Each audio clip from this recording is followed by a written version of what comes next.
Vamos a iniciar, Rafa. Muchas gracias. Bueno, pues muy buenos días a todos y todas.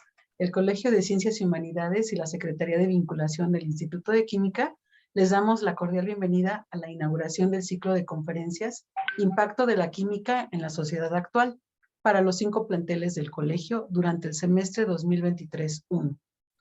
Enviamos un saludo a la secretaria de vinculación del Instituto de Química, que es la maestra en ciencias Marcela Castillo Figa, y a Alma Cortés, y también damos la bienvenida al profesor Guillermo Roura, que nos acompaña en esta conferencia. Agradecemos el apoyo brindado por el Instituto de Química desde años anteriores.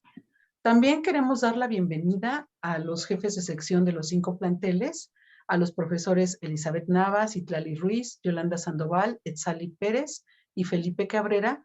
Gracias, profesores, por su apoyo. Y bueno, pues agradecemos a todos los que se conectaron a esta conferencia del día de hoy. Profesor Rafael Cuellar es el jefe de sección de la Secretaría Auxiliar y su servidora, soy la Secretaria Auxiliar del área de Ciencias Experimentales. Les damos la cordial bienvenida. Muchas gracias por estar con nosotros. Y sin más preámbulo, le doy la palabra a la maestra Elizabeth Nava, quien va a ser la moderadora de esta conferencia. Adelante, profesora. Gracias. Gracias. Buen día a todos. Le damos la bienvenida a la doctora Elia Brosla Naranjo Rodríguez.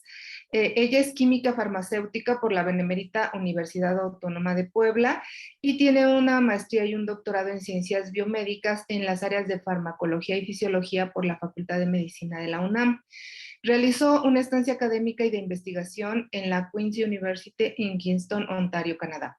Es profesora de tiempo completo en la Facultad de Química, donde ha sido jefa del laboratorio de neurofarmacología y jefa de la sección de farmacología.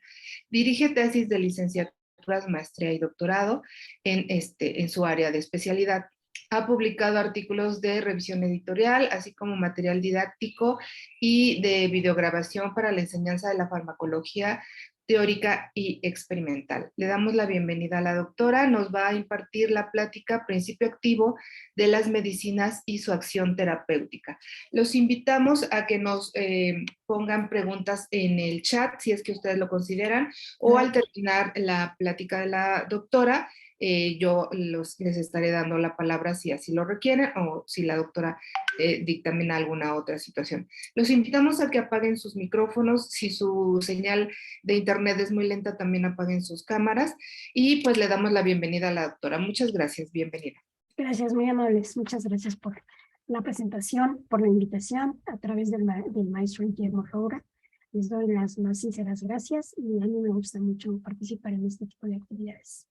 Bien, ¿serían tan amables de pasarnos la presentación, por favor? Entonces, si quiere yo se la comparto, doctora. Por favor, para si que están la pueda amables. ver.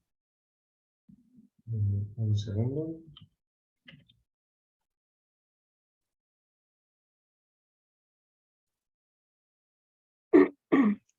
¿Me podrían dar autorización para compartir, por favor?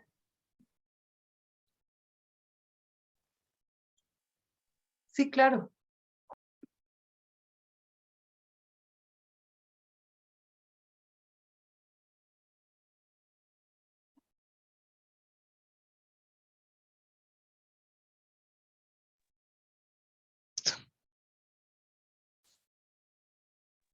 Listo. Adelante. Creo que ahí se ve, ¿verdad, doctora? Sí, ahí se ve muy bien.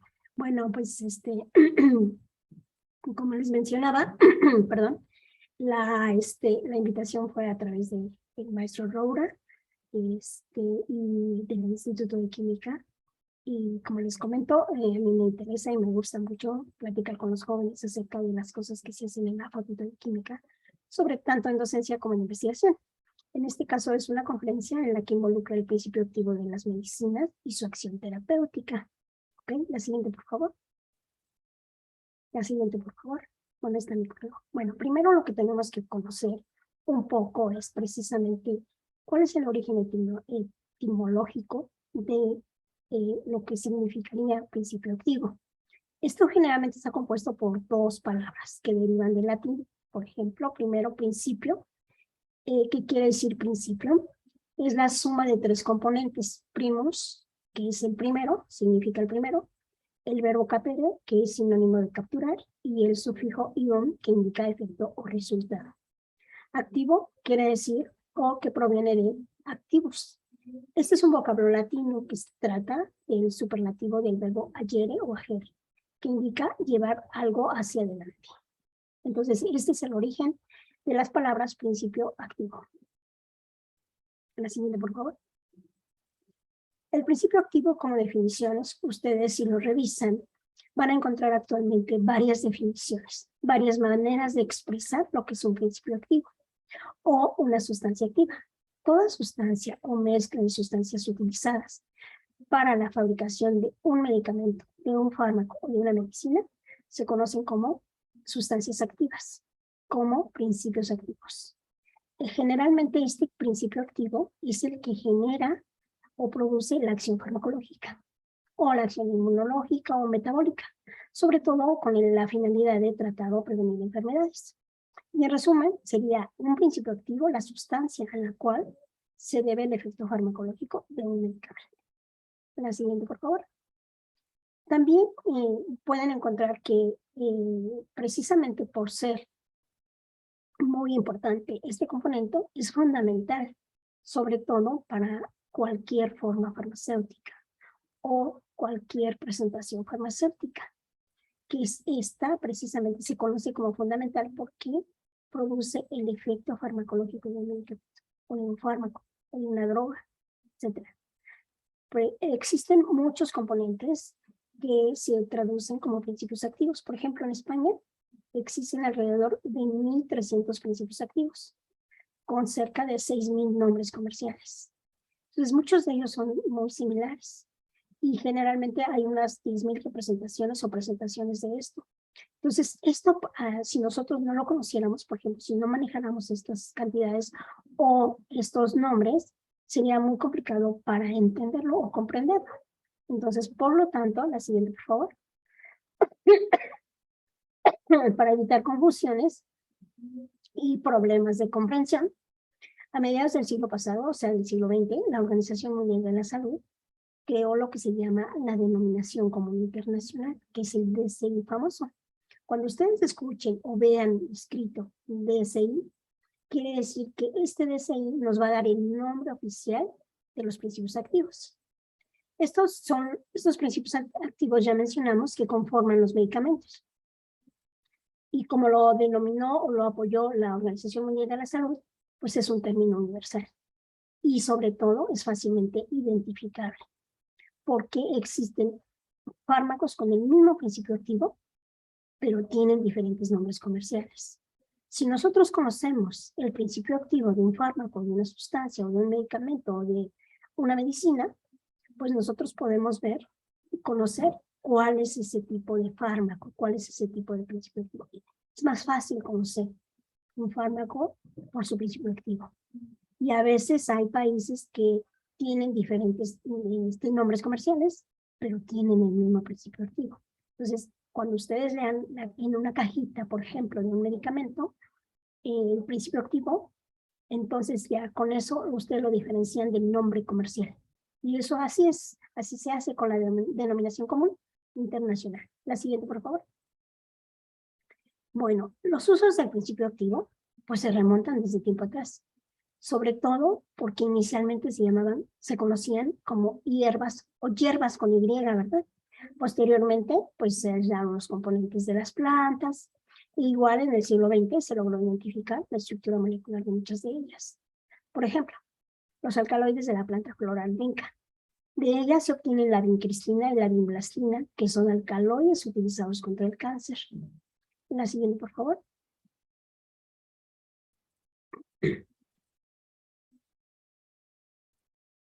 El siguiente, por favor. Bueno, entonces con base a esto, pues se empezó a pensar dónde se encuentran los principios activos, en dónde se localizan, de dónde provienen. Generalmente tenemos clasificados dos tipos de principios activos y dependen de su origen, que puede ser natural y de natural pueden ser de origen herbolario o herbario, animal y mineral, y de origen sintético o semisintético. De origen natural, en la totalidad de las partes de una planta, por ejemplo, hojas, flores, frutos, tallos, raíces, ramas, etc. Ahí se encuentran también los principios activos. Y generalmente la concentración de estos principios activos, cuando son de origen natural, pues se ven favorecidas sobre todo por los climas cálidos y soleados. Por eso cuando uno hace un estudio con una sustancia de origen natural, tiene uno que especificar en qué fecha fue coleccionada o fue recolectada. ¿Para qué? Para conocer cuáles son las mejores concentraciones de los principios activos en este tipo de origen natural. La siguiente, por favor. Y generalmente los medicamentos ya finalizados están constituidos por dos tipos de sustancias. Por un lado como principios activos y por otro lado como excipientes.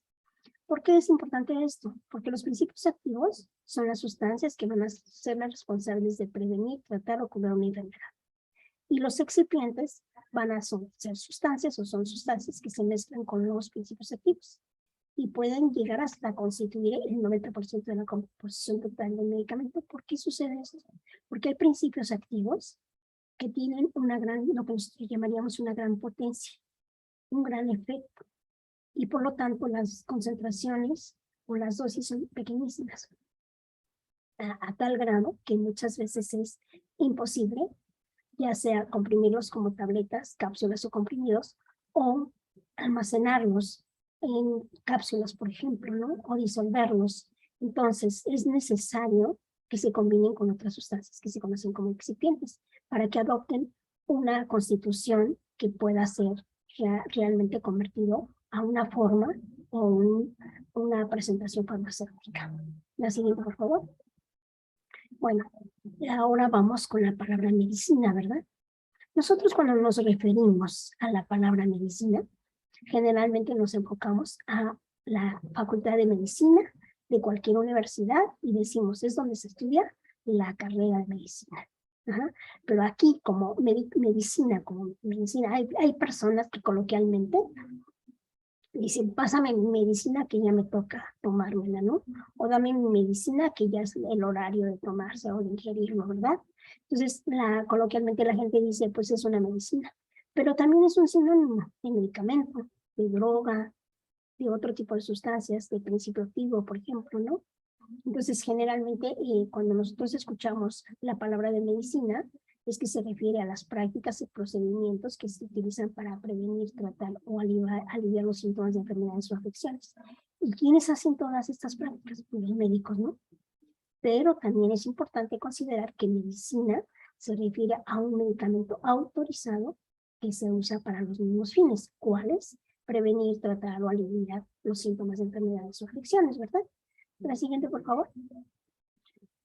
Existen varios tipos de medicina. En la medicina convencional, por ejemplo, los médicos, con apoyo de enfermeros, farmacéuticos y terapéuticos o terapeutas, tratan los síntomas y las enfermedades por medio de medicamentos, radiación o incluso cirugías. Y también se les conoce como biomedicina, medicina alopática, comúnmente como medicina occidental, o medicina ortodoxa, o medicina asiática, etcétera, ¿no?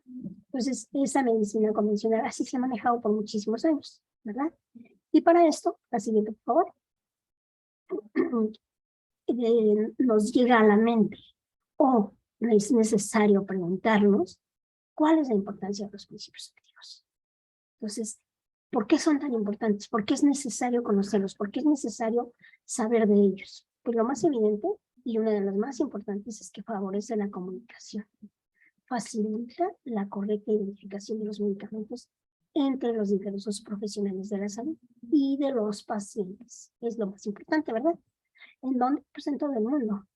Y esto pues impide que tengamos confusiones entre el nombre comercial y la composición o el principio activo, como ya hemos mencionado con el DCI. La siguiente, por favor. Bueno, entonces, para esto, pues como les mencioné previamente, nos preguntamos también, bueno, pues, ¿cuál es el origen de los principios activos? Si ustedes todos fueran químicos, farmacéuticos, dirían, pues ya sabemos que en Farma 1 me van a explicar ¿Cuál es el origen de los principios activos? Animal, vegetal, mineral, sintéticos y semisintéticos. Eso existe hasta ahorita. Ese es el origen.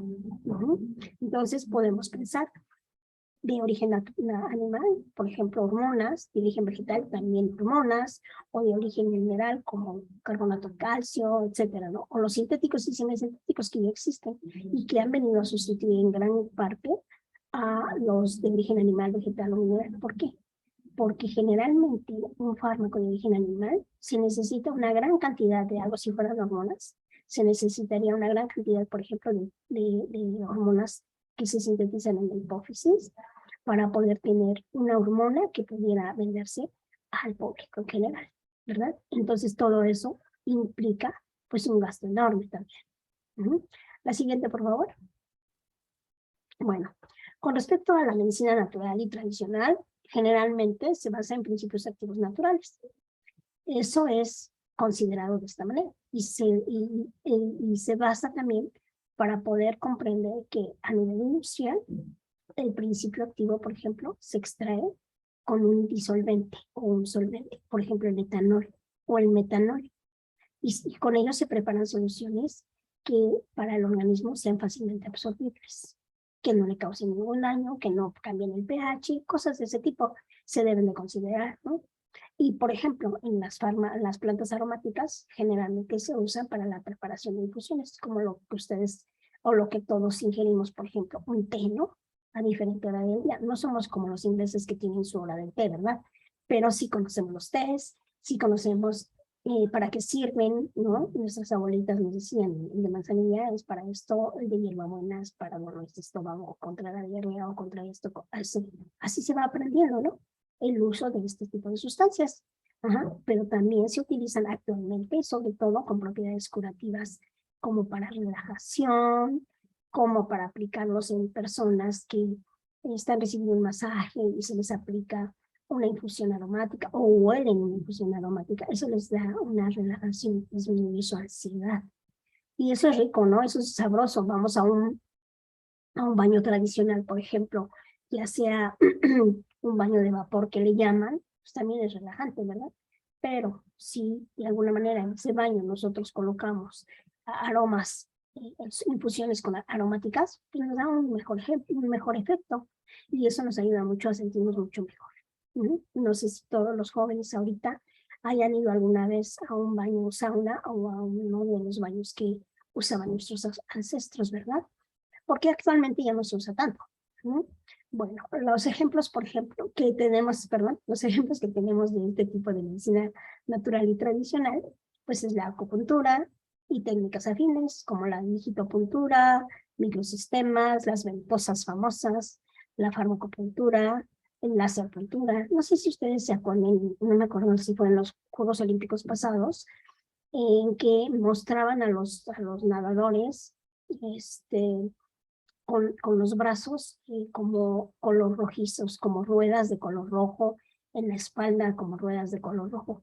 Todo eso se debía al uso o la aplicación de ventosas. Las ventosas, por ejemplo, mi abuelita sí decía que te sacaban el aire, ¿no? Y que de alguna manera, si tenías un dolor en el torso, o sobre todo en la espalda, te ponían una ventosa, te sacaba el aire y ya no te dolía. Y sí es cierto, ¿eh? Entonces, pues son las ventosas incluso, pues son ancestrales, ¿no? En su uso. Y también las ventosas, por ejemplo, ahora hasta ya inventaron cositas así, no les traje la foto, pero inventaron como una campanita para poder succionar, que tiene así como si fuera una campanita, o si sujetara la campanita, tiene un tornillo. Y ese es el que se va presionando y va succionando para formar una presión negativa dentro de ella, y por eso se forma la ventosa, o sea, sube la piel. Se suelta ese tornillito y sale el aire y ya baja la ventosa, ¿verdad? Entonces, pero como esa presión, como es una presión negativa la que se está produciendo ahí, provoca que haya un hinchamiento de la piel y enrojecimiento. Entonces, por eso, si ustedes veían a los deportistas, sobre todo a los nadadores, con su espalda o sus brazos con círculos rojizos, es porque les habían aplicado cosas, ¿verdad? Y pues bueno, se utilizan. También la fitoterapia y la apiterapia, que es con el veneno de las abejas, homeopatía, magnetoterapia, masajes y ejercicios, microdosis, ozonoterapia, terapia floral. Entonces, si ustedes se fijan, esta medicina tradicional y natural es ancestral y se está regresando a ella. La siguiente, por favor. Bueno, también tenemos los medicamentos o los fármacos sintéticos, que se conoce como medicina alopática. Normalmente en la naturaleza, por ejemplo, nosotros investigamos las plantas, ¿no? O los minerales o los animales que contienen principios farmacológicamente activos.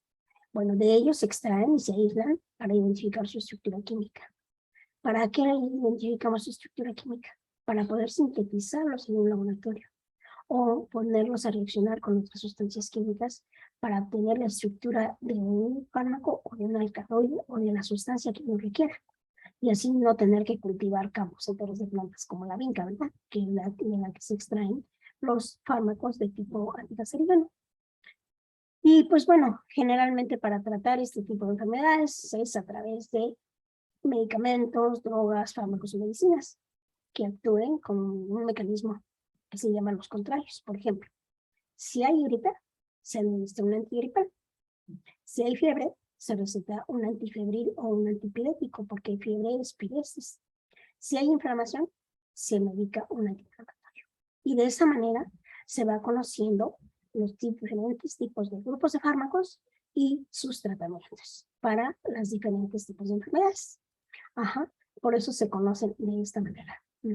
Ahora, estos medicamentos sintéticos, como medicina alopática también, son los medicamentos que usamos, que le llama mucha gente de patente, o que le llaman fármacos de farmacia, ¿no? Hay gente que le llaman así, y pues medicamento de farmacia, medicamento de patente. ¿Y por qué? Pues porque de alguna manera tienen el principio activo, alguien lo descubrió su efecto, todas las características de ese fármaco, incluyendo mecanismos de acción, efectos colaterales, efectos adversos, efectos de todo tipo, y entonces ya se patenta para expedirse como un medicamento a nivel farmacéutico, a nivel de farmacias comunitarias o hospitalarias. La siguiente, por favor. Bueno, generalmente hay determinantes de los medicamentos que son los principios activos. Estos principios activos se denominan muchas veces como medicamentos innovadores u originales, porque muchas veces tienen un principio activo nuevo y se comercializan, como les había dicho, como una patente bajo una marca registrada. Esta marca o esta patente caduca después de cierto tiempo, no sé, a lo mejor nos llevamos 10, 15 o 20 años en sintetizar un nuevo fármaco y la patente dura unos 20 años, entonces ya son 40 años, ¿no? Imagínense. Pero al caducar la patente, todos los laboratorios pueden utilizar libremente esa patente. Y también a través de esto se comercializan como medicamentos genéricos, ¿verdad? De alguna manera, este medicamento debe demostrar varias cosas, equivalente terapéutico sobre todo. ¿Con quién? Relacionado con el medicamento original, porque sirve de referencia. En farmacología utilizamos estándares de referencia y referencias también. ¿Por qué? Porque de ellos, ya sean de esos estándares, ya se sabe el principio activo, ya se sabe lo que producen y se utilizan como referencias para un nuevo producto farmacéutico. Y generalmente dos medicamentos deben de ser equivalentes, o sea, si contienen la misma cantidad, el mismo principio activo, e igual la disponibilidad, entonces sí son medicamentos bioequivalentes. Sí son medicamentos que se puedan utilizar como un medicamento innovador o como un medicamento original, pero se comparan con algo en un estudio de mucho tiempo, ¿verdad? La siguiente, por favor. Bueno, ahora nos pasamos a algo de que ya sabemos que es un principio activo, ya sabemos que es una medicina. Ahora, ¿cuáles funciones tienen estos dos conceptos con respecto al efecto o a la acción terapéutica? Entonces, ustedes seguramente en este momento, sobre todo los jóvenes y todos, ¿verdad? De alguna manera que estamos en estas áreas, echamos a volar nuestra imaginación y decimos, ¿qué es una acción terapéutica? ¿Qué significa? Generalmente decimos, hay veces que decimos, es un tratamiento. ¿Qué es un tratamiento? ¿Es sinónimo de terapéutico? Nos preguntamos muchas cosas. Generalmente cuando trabajamos en estas áreas, nos hacemos muchísimas preguntas. Y en este caso, vamos a preguntarnos qué es una acción terapéutica. ¿Qué es un terapéutico? Este terapéutico, como palabra, procede de la lengua griega, que quiere decir que está vinculado a la rama de la medicina y que se encarga de la difusión de las pautas y del suministro de remedios o medicamentos para tratar problemas de salud. Es una acción, ¿no? Si ustedes se pueden poner a ver. Es terapéutico, sirve para o para qué. Entonces, si es terapéutico, generalmente así solo usan los médicos o los químicos o los enfermeros o lo que sea, ¿no? De esa área de la salud. Pero generalmente es para tratar problemas de salud. Cuando hablamos de una acción terapéutica es que la terapia que se le da a los pacientes es para tratar su problema de salud. Y eso es acción terapéutica. La siguiente, por favor. Esta acción terapéutica también tiene su origen de dos o más componentes griegos, donde el verbo terapeu puede traducirse como cuidar, cuidado. El sufijo tico es equivalente a relativo a. Entonces, cuidar relativo a esta enfermedad, a este daño, a esta lesión. Eso significa acción terapéutica. La siguiente, por favor. Bueno, ahora sí, ya nos vamos a qué es un tratamiento terapéutico. Ya encontramos o ya entendimos un poco qué es una acción terapéutica, ¿verdad? Y ahora vemos que vamos a un tratamiento terapéutico, ¿sí? Generalmente nosotros, bueno, coloquialmente no se utiliza, voy al médico, ¿verdad? Cuando decimos, no decimos voy a un tratamiento terapéutico, ¿verdad? ¿Por qué? Porque eso se utiliza más en el área del estudio que en el área coloquial. Pero de alguna manera es que voy a ver a mi médico porque me va a dar un medicamento, pero generalmente no decimos me va a hacer un tratamiento, ¿verdad? Pero para esto pues es necesario también conocer que la terapéutica es la especialidad medicinal en la carrera de medicina. Sí, que se encarga de los medios para el tratamiento de quién, de dolencias, de afecciones, y sobre todo con la finalidad de lograr una cura o minimizar los síntomas, ¿verdad? ¿Por qué los síntomas? Porque tenemos dos cosas importantes en un trastorno o en una enfermedad. Uno son los síntomas y otras es la forma, el comportamiento de las personas, ¿no? Entonces, que se conocen como signos. Entonces, cuando nosotros vemos, bueno, no nosotros, al menos yo no, porque yo no soy médico, pero los médicos realizan su acto médico cuando un paciente llega a su consultorio. Con solo verlo, hay médicos que ya tienen tanta experiencia que ya conocen los síntomas del paciente, con solo mirarlo. Y hay pacientes que le tienen tanta confianza a su médico o a su médico, le tienen tanta confianza o tanta fe, por decir así, que dicen, doctor, ya nada más lo vi y ya me curé, ya me alivié, ¿verdad? Entonces, pero el médico tiene que saber perfectamente diferenciar qué es un síntoma, ¿para qué? Para poder dar el tratamiento adecuado. ¿Qué es un signo? Para poder identificar la enfermedad del paciente. Los signos son lo que presenta el paciente. Si llega a un consultorio un paciente que le duele el estómago, por ejemplo, se agarra el abdomen y se agacha y camina así como boca abajo, ¿no? Y entonces dice el doctor, pues trae un dolor. No sabemos qué es, puede ser vesícula, puede ser estómago, intestino, hígado, etcétera, ¿no?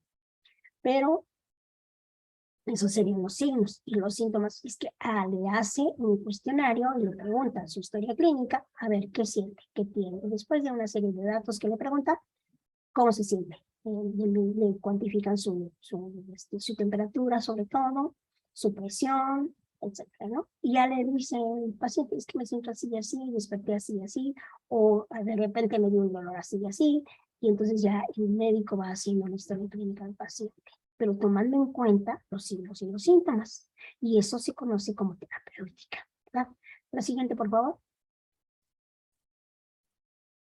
Bien, ahora, con base a esto, pues pensamos o decimos, ¿cuál es el objetivo del tratamiento terapéutico? Pues el objetivo máximo o final es la curación del paciente, ¿no? ¿Y qué puede incluir alcanzar este objetivo? por la administración de fármacos, tanto en tiempo como en forma. ¿Qué quiere decir? Si el médico le dice, se va a usted tomar este medicamento cada 8 horas, tiene que ser cada 8 horas. Y forma es tableta, cápsula, solución, suspensión. Esa es la forma farmacéutica. Entonces, en tiempo y forma farmacéutica deben considerarse para que realmente tenga un objetivo del tratamiento terapéutico importante para curar al paciente, ¿verdad? La indicación de diversas acciones también puede ser importante, como por ejemplo, tiene que guardar reposo, tiene que tener cierto tipo de alimentación, no si es del estómago o del intestino, no irritantes, no con, con fármacos que aumenten el pH, que cambien o modifiquen el pH, jugos, etcétera, ¿no? Ejercicios físicos. Con todos estos 3 puntos, por lo menos, reposo, alimentación y ejercicios físicos, generalmente las personas se deben de recuperar. Y para que se recuperen, pues deben de llevar a cabo todo lo que les dice su médico, ¿verdad? Y alcanzar el objetivo máximo, que es la curación del paciente. Yo no sé si ustedes han oído hablar precisamente de los baños termales, ¿verdad? Estos baños termales indican muchas veces cómo nos sentimos, cómo estamos, si nos damos un baño termal de media hora o de 15 minutos. Estamos rejuvenecidos, más bien recuperados, perdón, no rejuvenecidos, recuperados. Nos recuperamos rápidamente, ¿no? ¿Por qué? Porque de alguna manera nos quitan la ansiedad, el estrés, las tensiones, nos sacan todo ese tipo de información que tiene nuestro cuerpo y salimos de ahí como que muy bien recuperados. Entonces, también ese tipo de tratamientos influye y no sabemos, tiene un principio activo, si ustedes lo analizan un poco, no tiene un principio activo, ¿verdad? Nada más es el agua, y hay aguas termales que tienen sales, por ejemplo, ¿no? Y a lo mejor es así, tiene un efecto. Entonces, el objetivo principal de un tratamiento terapéutico es la curación del paciente y la curación final, pero también depende de los pacientes. Acordémonos que hay muchos pacientes que nunca reconocen que tienen o que están enfermos. Y entonces eso hace muy difícil un tratamiento terapéutico. ¿Por qué? Porque no se quieren tomar los medicamentos, porque no se los toman a sus horas, porque no toman la presentación adecuada, porque no es lo mismo llegar a una farmacia y decir yo necesito esta solución y me digan, pues no tengo solución, pero tengo una cápsula. Y pues me lo llevo, ¿no? No, o sea, nosotros no debemos de hacer eso, porque entonces en lugar de ayudarnos, pues a lo mejor no estamos haciendo que el efecto por algo tiene su forma farmacéutica. ¿Por qué? Por el tiempo de efecto. No son iguales la absorción, la distribución, o sea, toda la parte farmacocinética de un fármaco no es fácil. Entonces, cada uno por eso tiene su forma de farmacéutica para ser administrada. Y eso es lo que tenemos que respetar cuando seamos pacientes. Y muchos pacientes son muy difíciles, ¿eh? Yo estuve un tiempo, yo soy COFEB, estuve un tiempo en banco de sangre cuando yo era estudiante. No saben, ¿eh? Los pacientes son súper dificilísimos. Y más si les van a tomar una gotita de sangre, o casi piensan que con eso nos vamos a hacer millonarios porque la vamos a ir a vender. Entonces, pues no es tan fácil, ¿eh? Imagínense para los médicos qué tan difícil es que un paciente no cubra lo que realmente ellos están indicando, ¿verdad? La siguiente, por favor. Bueno, ya con esto, pues ahora sí entramos a algo que es menos coloquial, como es definir qué es una acción farmacológica. Nosotros como trabajadores del área de las ciencias de la salud, pues decimos una acción farmacológica o terapéutica, la identificamos rápidamente, pero hay personas que no lo hacen, entonces, pero les podemos explicar de qué se trata. Entonces, por ejemplo, la acción farmacológica, ¿cómo se podría explicar, ¿no? Por ejemplo, los cambios en las funciones termorreguladoras que producen los medicamentos diseñados para combatir la fiebre. En el sistema nervioso central, nosotros tenemos un centro termorregulador, que es como un termostato, que regula la temperatura de nuestro cuerpo. Y hay fármacos que están diseñados para combatir los cambios que sufren estas funciones termorreguladoras. Y muchas veces esta función termorreguladora se ve tan afectada que incrementa la temperatura corporal y se llega a 30, 40, 41, 42 grados, y eso se denomina fiebre y se denomina piresis. Y entonces los fármacos que se utilizan para disminuir, atenuar o quitar la fiebre se conocen como antipiréticos. Y este es un ejemplo de una acción farmacológica. La acción farmacológica es un antipirético. ¿Por qué? Porque disminuye la fiebre. ¿Por qué? Porque está diseñado el fármaco precisamente para actuar en la función termorreguladora de nuestro sistema nervioso central. Entonces, eso es una acción farmacológica. La siguiente, por favor. Bien, bueno, este nada más una diapositiva para ilustrarles un poco lo que es un medicamento, un fármaco, cómo se elaboran y la especialidad farmacéutica a la que competen, ¿verdad? La siguiente, por favor. Bueno, ahora, con base a lo que hemos mencionado, nos preguntamos también, ¿cuáles son los tipos de acción farmacológica? Si ya sé que es una acción farmacológica, ok, ahora, ¿cuáles son los tipos de acción? Generalmente, esta acción farmacológica, como vimos, es la que modifica la función orgánica inducida por un fármaco. Y las acciones de los fármacos generalmente son a través de receptores o de no receptores, también. Cuando es a través de receptores, los fármacos producen acciones como agonistas, antagonistas, agonistas parciales o agonistas inversos. Entonces, cuando un farmacólogo escucha esas palabras, pues ya sabe a qué se refiere. Y cuando ustedes que no las han escuchado, pues deben de ver que existen proteínas que se conocen como receptores. Y que cuando un fármaco llega y reconoce un receptor, se une a él. Y a la hora de unirse, provoca una respuesta. Eso se conoce como fármaco agonista. La capacidad de una sustancia de unirse a un receptor y además generar una respuesta. Eso es un fármaco agonista. Que hay diferentes tipos de fármacos agonistas, ¿verdad? También un efecto antagonista es la eficacia nula, o sea, no hay ausencia de respuesta. O sea, aunque sea un fármaco agonista, llega a un receptor, lo ocupa y ya no deja que otros fármacos lleguen y se ocupen ese lugar. Entonces ya no hay respuesta. Igual un agonista parcial, que pueda tener unión al receptor, pero no actividad o no efecto. Igual el inverso, ¿verdad? Y de esa manera nosotros decimos, bueno, pues existen diferentes tipos de acción farmacológica. Nosotros que estudiamos farmacología, eso lo entendemos muy fácil, pero los pacientes no lo van a entender tan fácilmente. Entonces, sobre todo cuando se les dan 2 o más fármacos. Y entonces se les explica por qué se les deben de dar 2 o más fármacos. Es que uno potencia el efecto del otro. Es que uno regula el efecto del otro. Y así sucesivamente. Entonces, todo es con explicación. Todos los pacientes yo espero que comprendan y entiendan, porque cuando ya se sienten mal es cuando ya van al médico o van a su clínica o van al hospital. Pero antes no quieren ir. Entonces, lo ideal sería que todos tuviéramos la cultura de tener la precaución de hacernos un estudio, que sea una vez al año, de lo que fuera, o lo que sea, ya sea anticancerígeno, ya sea de glucosa, ya sea de presión arterial, de todo se pudiera, que bueno. Y eso nos ayudaría mucho, sobre todo a los médicos, ¿no? No tendrían tantos pacientes con tantas enfermedades que ya es difícil de controlarlas.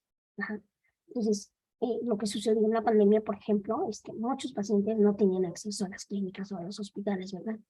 Entonces les decían, no, váyase a su casa, no sé que le vaya a dar COVID y entonces aquí se muera, ¿no? Entonces mejor en su casa que lo cuiden y etcétera, etcétera. Entonces sí cambió mucho la manera de tratar a un paciente, de curar a un paciente o de darle el tratamiento adecuado a un paciente, ¿verdad?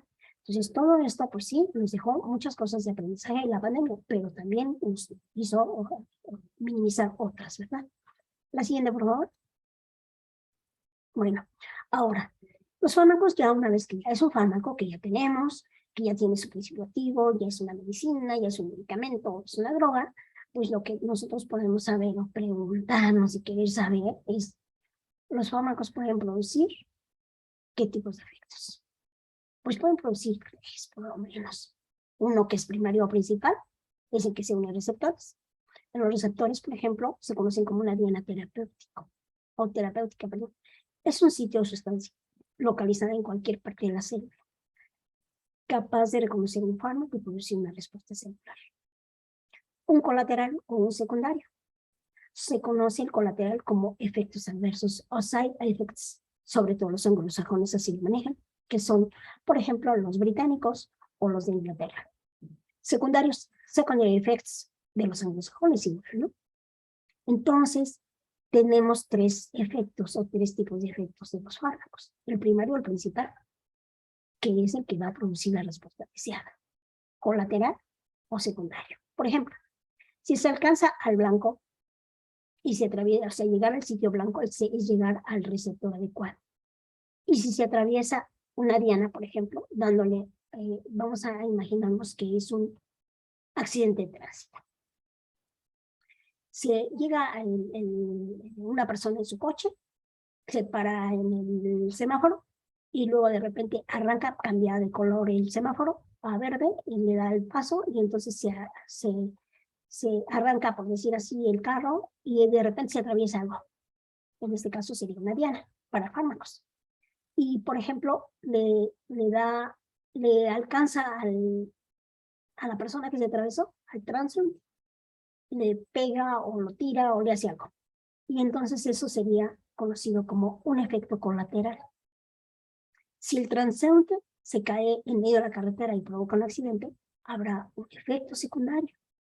En este caso, un efecto secundario a un efecto colateral se conocen ambos como reacciones adversas. Reacciones adversas a los fármacos, que son las famosas RAM. RAM es reacción adversa a los fármacos. Entonces, una reacción adversa a los fármacos es cuando hay un efecto colateral, un efecto secundario. Ajá. Y estos nos provocan, si se presentan simultáneamente, eso precisamente, una reacción adversa. Cuando nosotros nos preguntamos que hay una reacción adversa, una intoxicación por alimentos, medicamentos o bebidas, una intoxicación con alguna sustancia química, por ejemplo, insecticidas, una intoxicación con alimentos como hay gente que a los mariscos es alérgico, hay personas que a los medicamentos son alérgicos, por ejemplo, a las penicilinas, y así sucesivamente podemos encontrar esas son reacciones adversas. Bien, la siguiente, por favor. Bueno, con base a esto, para que podamos comprender un poco mejor, pues vamos a presentar unos ejemplos. Por ejemplo, si se ingiere un antiemético, antiemético quiere decir que es un fármaco que previene el mareo o que previene la emesis, y la emesis es la acción de vomitar. Cuando nosotros de repente nos da un mareo por una intoxicación, ya sea de alimento, medicamento o bebida, generalmente si vomitamos se nos quita ese mareo. Pero hay personas que por viajar en un auto o en un avión sienten mareos y entonces se les da un antiemético para que no vomiten durante su trayecto. Entonces este efecto se asocia como efecto primordial. Entonces, ¿qué es lo que se necesita con un antiemético? Pues buscar evitar el mareo, ¿no? Pero ¿qué pasa si este antiemético a esa dosis provoca lo que se conoce con los pacientes como somnolencia, que nosotros le diríamos es una sedación? No sé si a ustedes les haya pasado alguna vez en su vida tomar un medicamento que les provoque una sedación. O sea, después de tomarlo, y sí, tengo mucho sueño, me estoy durmiendo. Pero ese es un efecto colateral y puede o no tener trascendencia clínica según las circunstancias. Por ejemplo, hay personas que se necesitan estar sedadas, por ejemplo, en una cirugía general, necesitan estar sedados. Entonces se les da un sedante hipnótico para inducir sedación y para inducir la hipnosis. Además de eso, anestesia general. Y estos se conocen como fármacos que provocan sedación o se conocen como preanestésicos. Aunque sea un efecto colateral, en este caso, en una cirugía general, es un efecto deseado. Entonces, por eso es que esto puede tener una o no trascendencia clínica, según la circunstancia. ¿Queremos que se duerma la persona o no queremos que se duerma? La somnolencia, si todos estamos de acuerdo en que alguna vez hasta por comer un poco más de alimento tenemos somnolencia, nos puede ocasionar un accidente, considerándose que tiene una trascendencia clínica. Por ejemplo, si la persona que va a conducir un vehículo o algo, el accidente va a ser un efecto secundario. ¿De quién? Del efecto colateral. Pero si se va a dormir porque se tiene que dormir y además padece de insomnio, es obvio que el mismo efecto colateral pues ya no tiene trascendencia clínica perjudicial, sino que al contrario, es beneficioso y produce un efecto secundario, pero beneficioso. Y eso se maneja mucho con fármacos que producen sedación o somnolencia. Entonces, por eso es importante conocerse uno mismo. Yo les digo a mis estudiantes de farmacología, Todos somos uno mismo. Nada de que, a ver, levanten la mano todos los que tienen, les produce sedación en fármaco X, ¿no? O levanten la mano todos los que tienen diarrea. Aquí los que tienen diarrea se van a tomar esto y aquí los que tienen sedación se van a tomar esto. Eso no aplica. No debe de aplicar, ¿sí? Lo que sí debe de aplicar, a ver, usted como individuo único, usted es uno mismo, usted se va a tomar esto y va a anotarme cuáles son los efectos de su fármaco. Ajá. ¿Para qué? Para poder ir valorando realmente si el tratamiento es el adecuado, que eso debe de ser, sobre todo con los médicos que ahora ya tienen pues mucha experiencia. ¿Por qué? Porque tienen muchos medios a su alcance.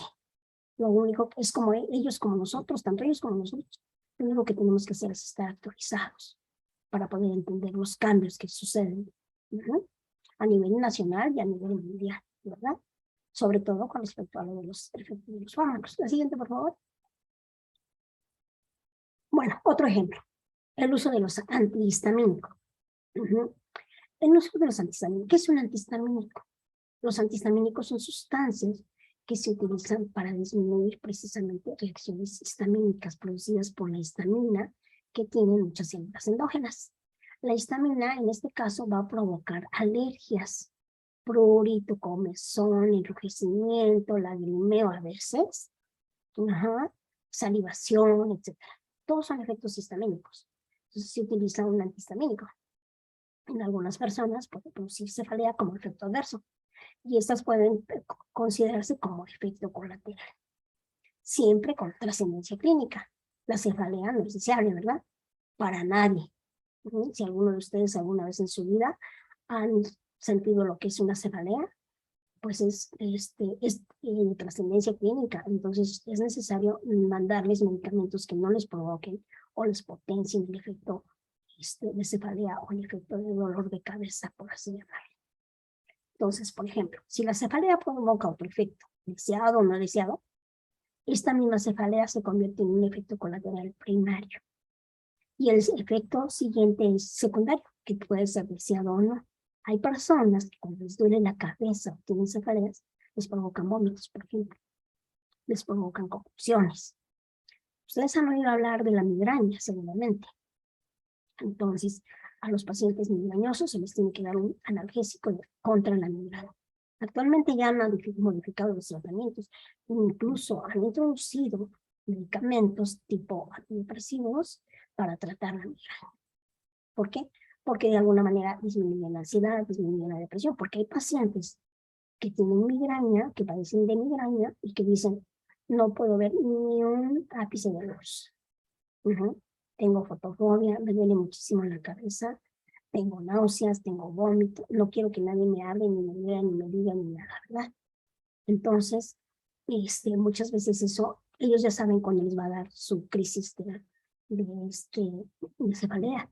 Y muchas veces ellos ya desde entrada están ansiosos, se deprimen, están estresados.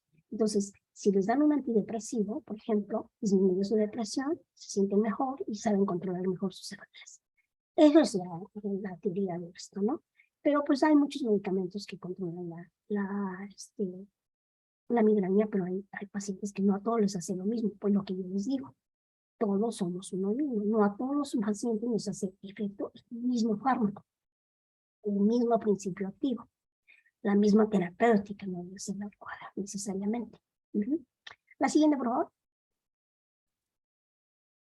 Bien, hay otro. Este es de un antibiótico, este ejemplo. Por ejemplo, en una mujer que está en edad fértil y que toma anticonceptivos por vía oral. Esto debe ser conocido por toda la población. ¿Para qué? Para poder evitar embarazos no deseados. Por ejemplo, si a una persona que está tomando anticonceptivos y está en edad fértil y toma un antibiótico también por vía oral, puede disminuir la acción de los comprimidos, tabletas o pastillas anticonceptivas. Puede disminuir el efecto de este tipo de sustancias. Y entonces, la dosis efectiva de los anticonceptivos orales es superior a la ingerida. Se reciclan por acción de la flora intestinal y después de que son eliminadas por vía bucal. ¿Qué es el colédoco? Bueno, el colédoco es un conducto biliar a través del cual la bilis producida en el hígado o la almacenada en la vesícula biliar es conducida hasta el duodeno. Ahí va a favorecer la digestión y la absorción de las grasas. ¿Hacia dónde? Hacia el intestino, que es donde se reabsorbe. Si se altera, por ejemplo, a la hora de tomar un antibiótico, la flora saprófita intestinal, que es la flora normal, y disminuye la reabsorción del anticonceptivo. Esta disminución de la reabsorción del anticonceptivo hace que la cantidad resultante en sangre del principio activo del anticonceptivo no sea capaz de engañar a la hipófisis. La hipófisis es una glándula que dual o doble que tenemos en el sistema nervioso central, en la silla turca, que seguramente ustedes han escuchado hablarlo, y que ahí se sintetizan las hormonas sexuales, tanto femeninas como masculinas. Aparte de los órganos sexuales masculinos y femeninos, ¿verdad? Y entonces, como disminuye la cantidad de anticonceptivo, se produce la ovulación, y eso hace que probablemente se lleve a cabo el embarazo. ¿Cómo? Si estaba yo tomando un anticonceptivo, ¿cómo es que se lleve el embarazo? Entonces, no hay que combinar antibióticos con pastillas o tabletas anticonceptivas. Eso debe de saberlo todo el mundo para que no se confíen, que entonces no tengan un embarazo no deseado, ¿verdad? Entonces, generalmente los efectos colaterales se pueden soslayar mediante investigación, pero los secundarios solo se pueden contrarrestar. Entonces, hay que saber diferenciar entre uno y otro, que ya lo vimos previamente, ¿verdad? Y eso nos permite, si nos dedicamos a la investigación de medicamentos, nos permite realmente manejar esta información.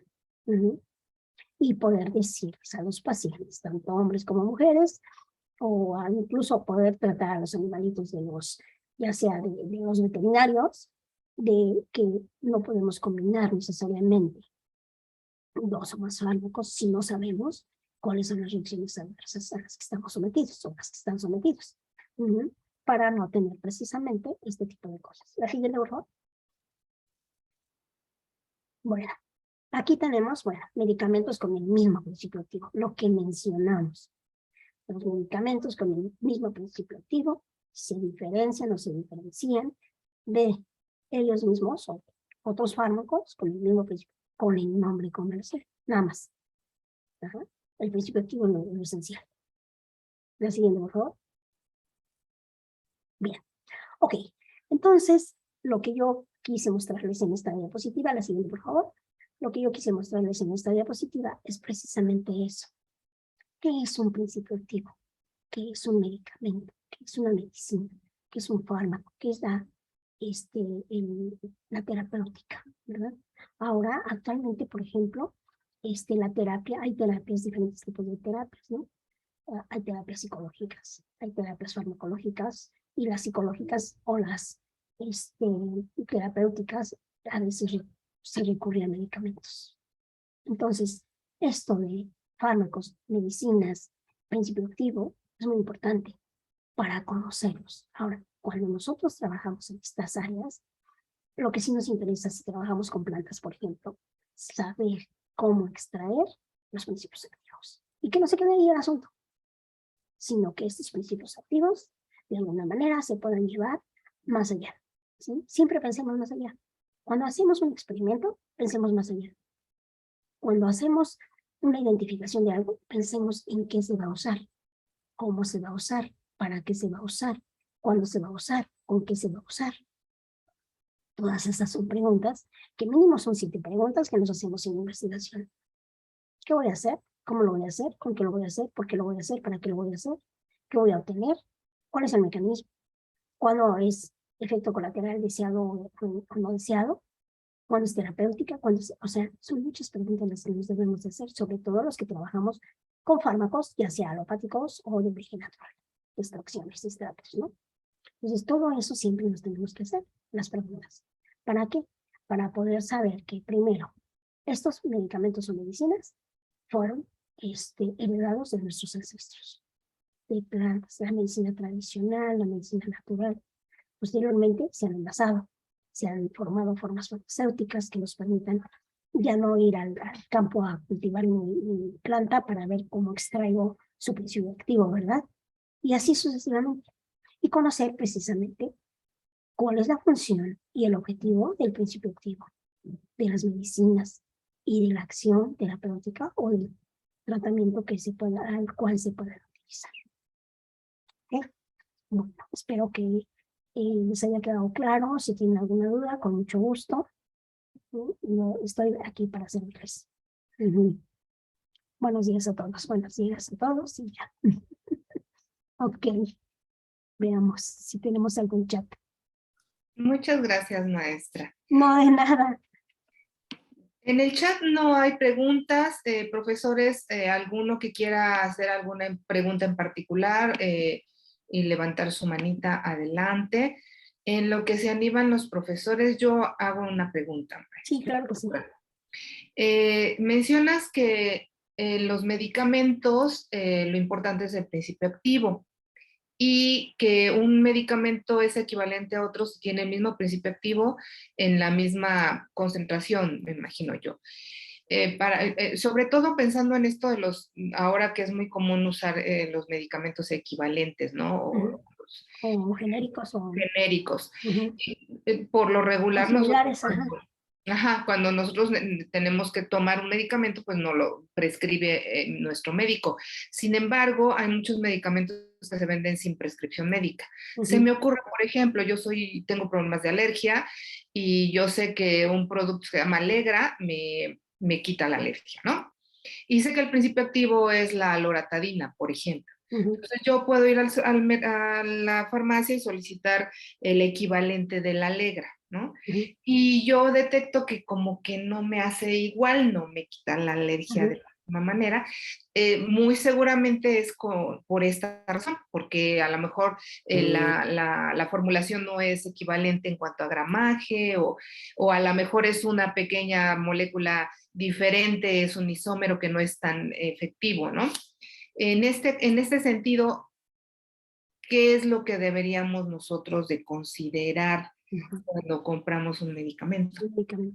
Pues bueno, mire, primero, generalmente nosotros hasta nuestro organismo, fisiológicamente hablando y psicológicamente hablando, se adapta a un medicamento X.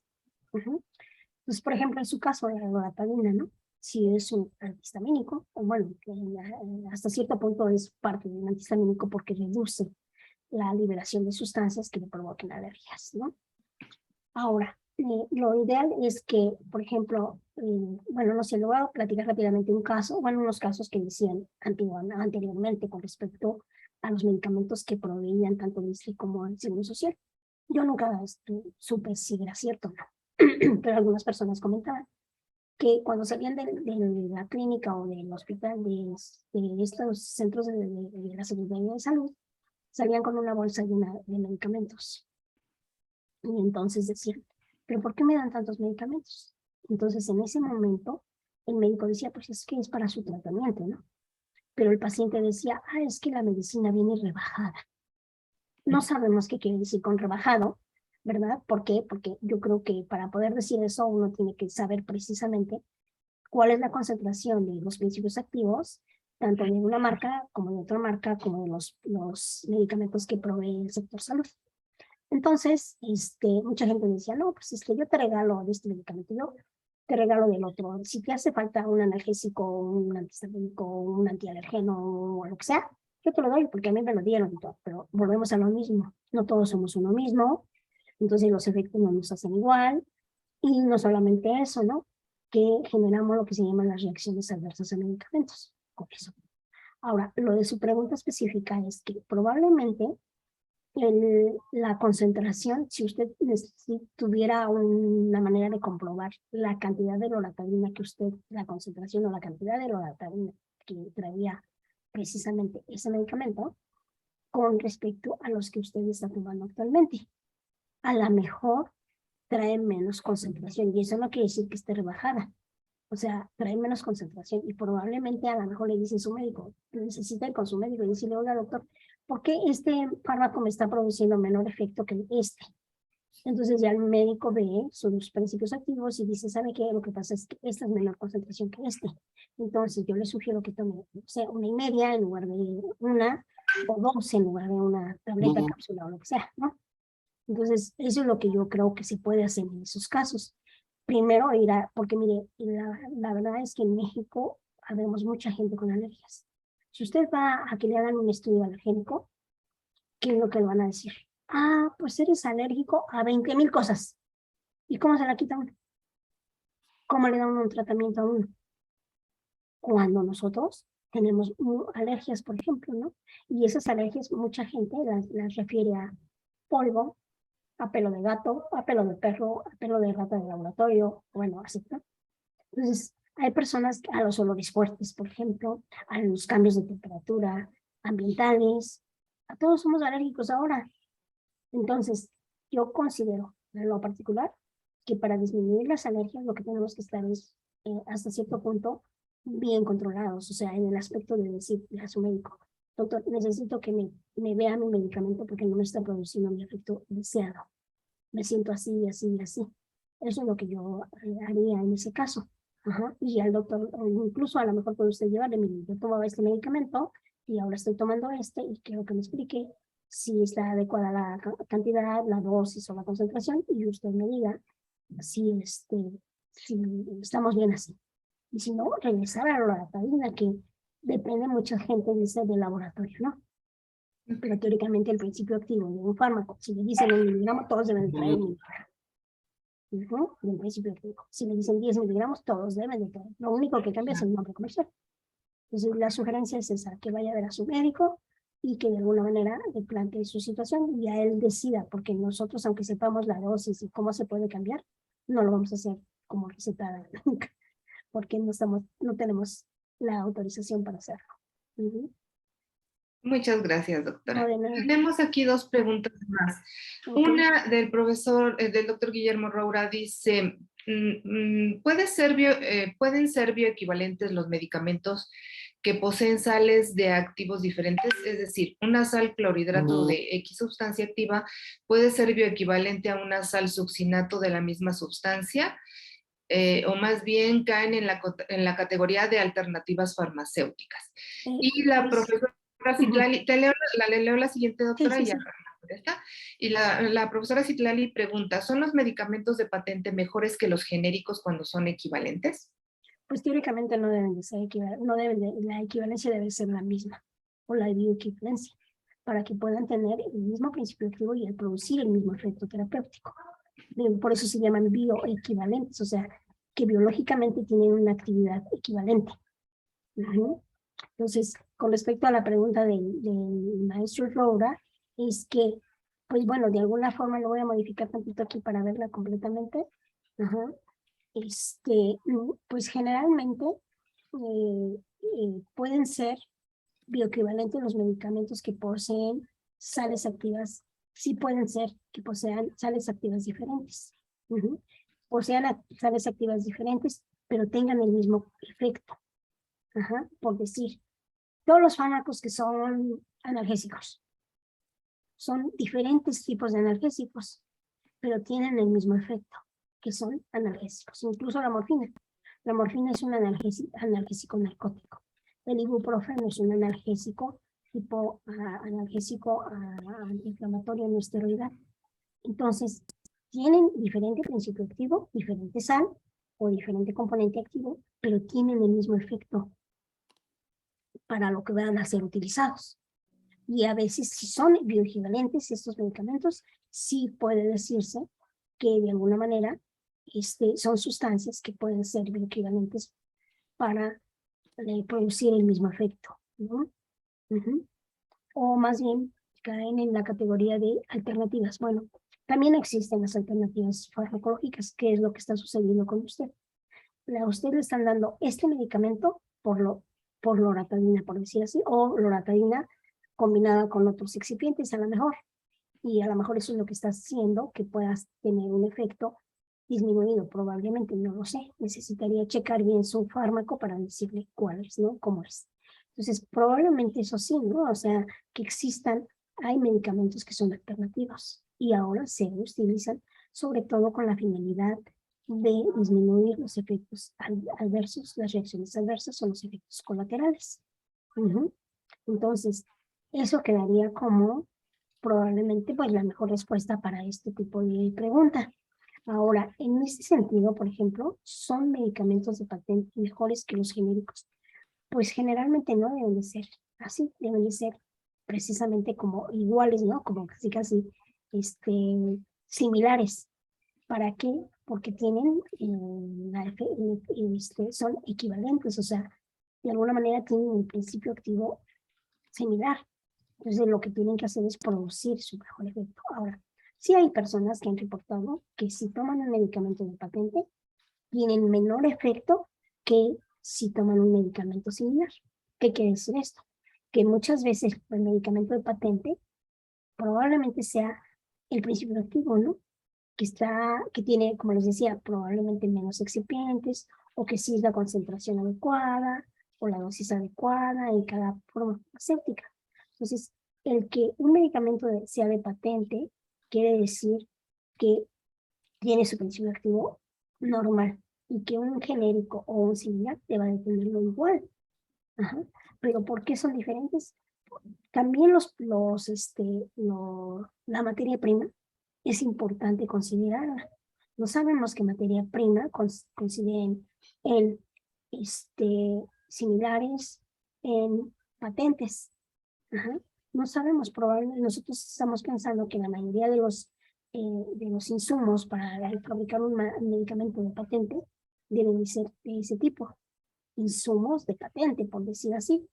Y para fabricar un medicamento similar, debe también tener un insumo de patente para que pueda tener el mismo. Eso es lo que se debe de considerar.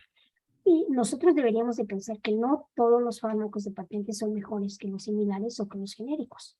¿Por qué? Porque les digo, de alguna manera, lo que los hace ser buenos medicamentos, así, entre comillas, es que el principio activo es el mismo.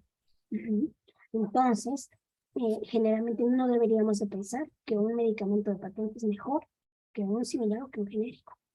Pero, les digo, también sucede que hay fármacos de patente que tienen un efecto más rápido que los fármacos genéricos o similares, y eso los hace ser mejores, por decir así. Entonces, todo se debe a la producción. Yo probablemente necesitaría saber o comparar si un medicamento, Roche, por decir así, es igual a un medicamento que vende alguna farmacia o algún laboratorio similar. Entonces no debería de haber ningún cambio técnicamente. Y no deberíamos pensar que los medicamentos de patente son mejores. Pero hay personas que han reportado, yo no sé si hay algún estudio de esto, pero hay personas que han reportado que un medicamento de patente les hace mejor efecto que un medicamento ya sea genérico o similar. ¿Por qué? Pues no lo sabemos, pero como yo le digo, en parte, cuando hay una enfermedad, también influye mucho la parte psicológica, ¿no?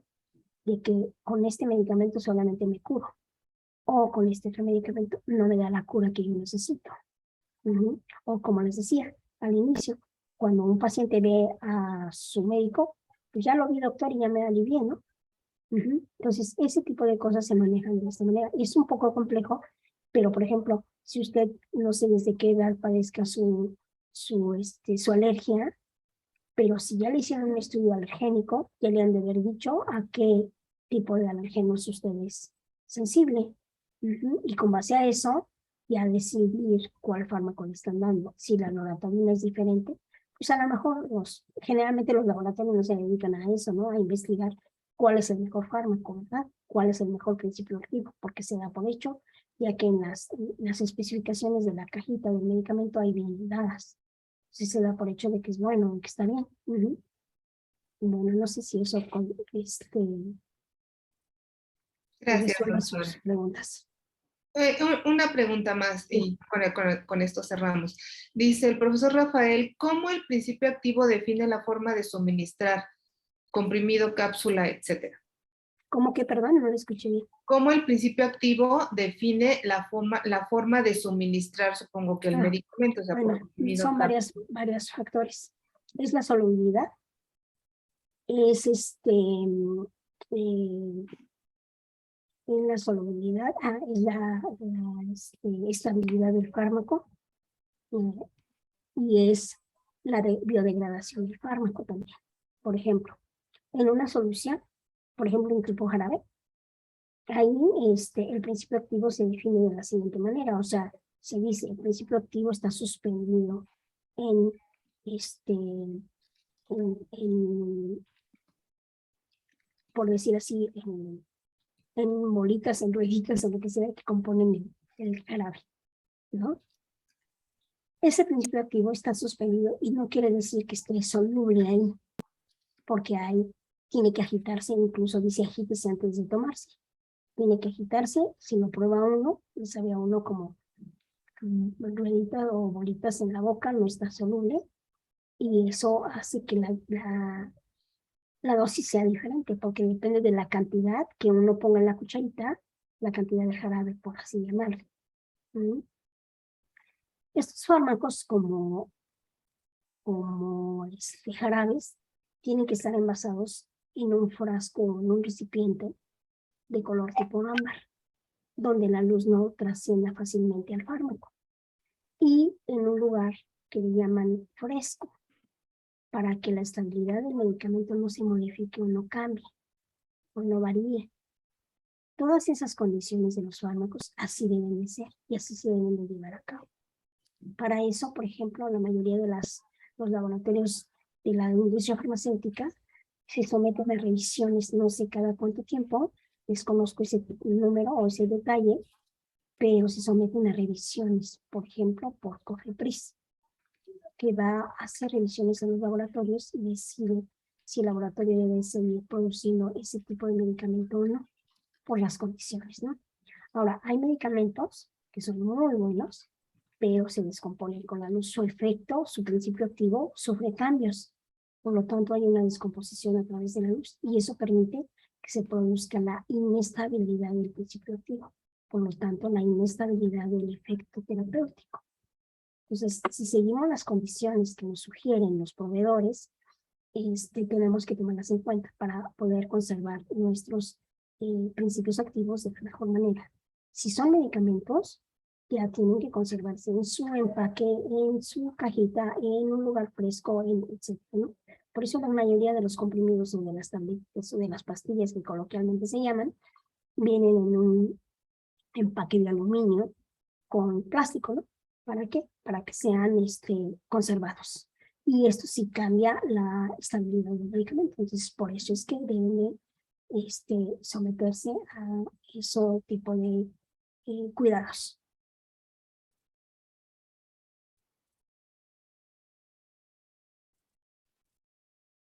No tengo internet aquí en la sala. Muchas gracias, maestra, doctora. Le No. cedo la palabra al profesor Rafael, que nos hará favor de cerrar la sesión. Profe Rafa, Ok. adelante. Muchas gracias. Hola, muchísimas gracias, Hola. doctor. Pues agradecemos muchísimas gracias, la presencia y atención de todos los que participaron en esta conferencia. Y agradecemos de manera muy importante a la doctora Elia Borsla Naranjo Rodríguez, que nos hizo favor de compartirnos sus conocimientos y pues alimentarnos en esta parte de ayudar con los elementos.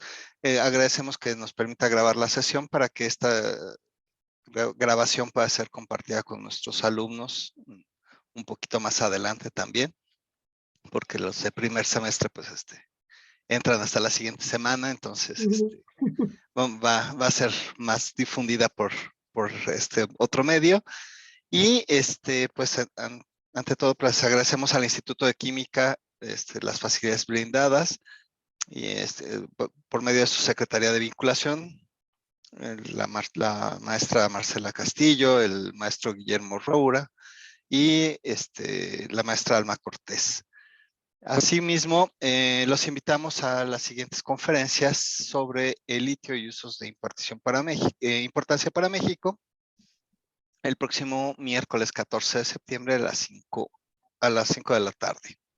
Entonces, pues agradecemos también a la maestra Elizabeth Nava, que guió esta conferencia.